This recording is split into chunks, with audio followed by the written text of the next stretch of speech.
है? श्री राम ने पूछा तो उन्होंने उस दिन मस्ती छागी कि आज तुम्हारी महिमा बन जाएगी। उन्होंने कहा हाँ जी, हमारे हाथ से कोई भी पत्थर भी नहीं डूबते, लोहे की स्टील की वस्तु भी नहीं डूबती, सब तैर जाती है। श्री राम ने कहा भी एक परीक्षण करवाइए, परीक्षा दीजिए, कोई पत्थर उठाकर डालिए।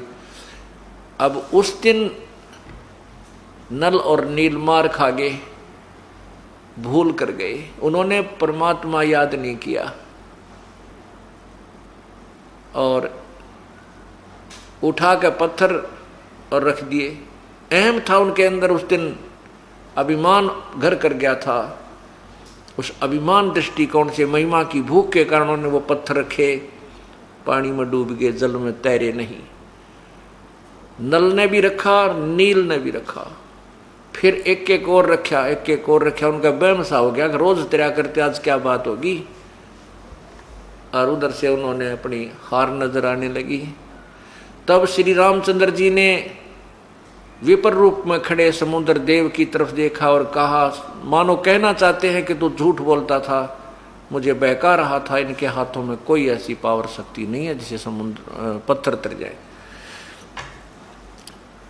श्री रामचंद्र जी की नजर को देखकर समुद्र ने नल नील से कहा कि नल नील, तुमने आज अपने भगवान को याद नहीं किया, अपने गुरुदेव को याद नहीं किया, नाला को अपने गुरुदेव को याद करो। तब नल नील को अपनी भूल याद आई, तब उन्होंने परमात्मा को याद किया, मुनिंद्र जी को याद किया, अपने परमेश्वर को याद किया। उसी समय परमात्मा दूर से आते हुए नजर आए। नल नील की दृष्टि पड़ी, देखा कि महाराज जी आ रहे हैं, वो आगे स्वामी जी, वो आगे महाराज जी, मुनिंद्र जी, हमारे गुरुदेव आगे आगे। तो प्रभु निकट आ गए। श्री राम ने चरण लिए और कहे, ऋषिवर मेरे ऊपर बहुत आपत्ति आई हुई है, ऐसे ऐसे लंका के ऊपर धावा बोलना है, समुद्र पे पुल बनाना है, और आज ये नल नील के आपके सेवक,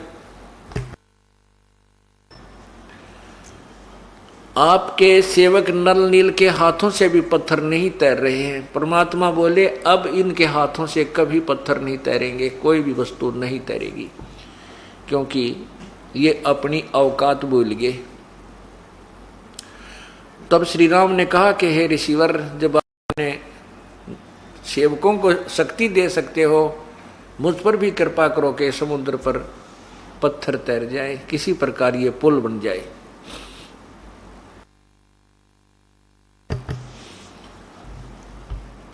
तब परमात्मा मुनिंद्र जी ने अर्थात कबीर देव ने कहा कि मैं इस बहुत बड़े एक पहाड़ था वहाँ पास में ही, उसके चारों तरफ एक रेखा लगा दी है। परमात्मा ने चारों तरफ अपने उस डंडी से, छड़ी से एक रेखा खींच दी चारों तरफ के उस पहाड़ के, और कहा कि इस रेखा के बीच बीच के पत्थर उठा लो, सारे तैर जाएंगे। उसका भी परीक्षण किया गया। एक पत्थर उठाकर लाया गया और उसको तराश करके, नल नील कारीगर भी थे, ये राज थे, उन्होंने उसकी काटा पीटी करके और समुद्र पर श्री राम ने अपने हाथ ने रखा तो वो तैरने लग गया, औरों ने भी रखा तो वो भी तैरने लग गया, जो भी ला कर उठा के लाया वही तैरने लग गया। तब जी में जी आया और मुनिंद्र जी का शुक्र मनाया। राम और लक्ष्मण ने भगवान मुनिंद्र जी के चरण छुए और कहा, ऋषि जी आपने बहुत उपकार किया। परमात्मा ने कहा, संत उपकारी ही हुआ करते हैं, परोपकारी होते हैं। रे नल नील यतन कर हार, तब सतगुरु से करी पुकार। रे नल नील यतन कर हार, तब सतगुरु से करी पुकार।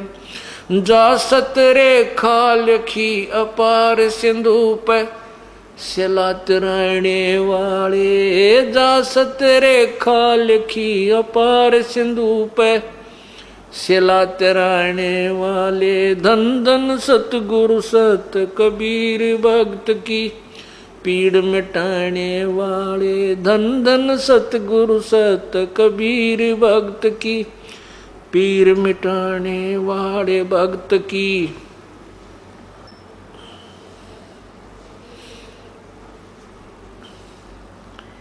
ते धन धन सतगुरु सत कबीर भक्त की पीड़ मिटाने वाले।